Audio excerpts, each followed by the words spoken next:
जब अम्बरीश जी को दुर्वासा जी ने सताने की चेष्टा की और दुर्वासा जी भागते हुए भगवान शंकर के पास गए तो भगवान शंकर ने कहा, ये महापराक्रमी बलशाली भगवान अनंत ब्रह्मांड नायक परात्पर इसका सुदर्शन चक्र है, इसे हम नहीं शांत कर सकते, चलो जाओ, नहीं तो ये अमंगल कर देगा।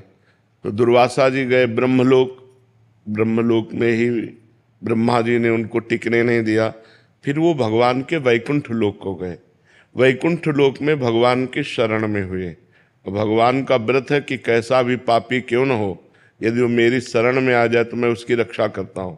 तो भगवान ने उस समय उत्तर दिया, अहम भक्त पराधीनो असुतंत्र ईदुज, इस समय मैं स्वतंत्र नहीं हूँ, मैं भक्त अधीन हूँ और आपने भक्त अम्बरीश का अपराध किया है, तो सुदर्शन चक्र मेरे कहने से शांत नहीं होगा, आपको अम्बरीश जी की शरण में जाना पड़ेगा।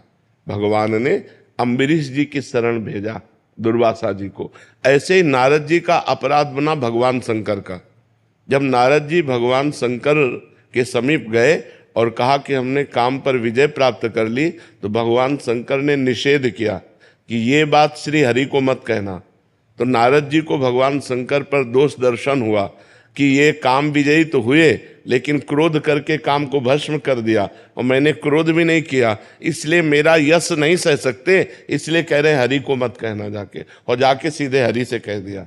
फिर जब हरि ने माया रची और वो काम से पीड़ित हुए और पूरी लीला हुई और भगवान ने अपनी माया का अपहरण किया, तो अरे जब हरि माया दूर निवारी, तहाँ न रमा न राजकुमारी, तब त्राहि माम चरणों में गिरे, तब का जपहु जाए शंकर सतनामा।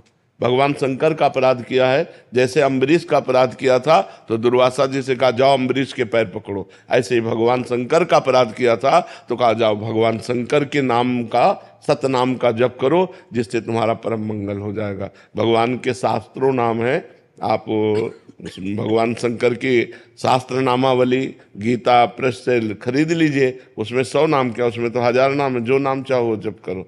तो क्या पूछने का तात्पर्य था? मर्जी कहते हैं कि सतनाम याद नहीं होते तो क्या करें मर्जी, इसका पालन मंत्र के समान नियम से करें क्या?